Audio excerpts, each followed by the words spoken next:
பாகிஸ்தான் அரசுக்கு எதிராக பாகிஸ்தான் ஆக்கிரமிப்பு காஷ்மீரில் போராட்டம் நடத்தியவர்கள் மீது போலீசார் துப்பாக்கிச்சூடு நடத்தியதில் பாகிஸ்தான் ஆக்கிரமிப்பு காஷ்மீரில் உள்ள மக்கள் பாகிஸ்தான் அரசுக்கு எதிராக போராட்டங்களில் ஈடுபட்டு வருகின்றனர். அபிவிருத்தி பணிகள் உள்ளிட்டவற்றில் தாங்கள் தொடர்ந்தும் புறக்கணிக்கப்பட்டு வருவதாக ஆக்கிரமிப்பு காஷ்மீர் மக்கள் குற்றம் சாட்டி வருகின்றனர்.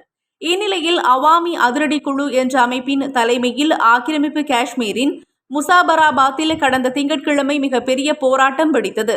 இதனால் அங்கு சந்தைகள், கடைகள் மூடப்பட்டிருந்ததோடு போக்குவரத்தும் நிறுத்தப்பட்டது. அரசுக்கு எதிராக ஆயிரக்கணக்கான மக்கள் வீதிகளில் இறங்கி முழக்கங்களை எழுப்பினர். பேரணிகள், போராட்டங்கள், ஆர்ப்பாட்டங்களிலும் ஈடுபட்டனர்.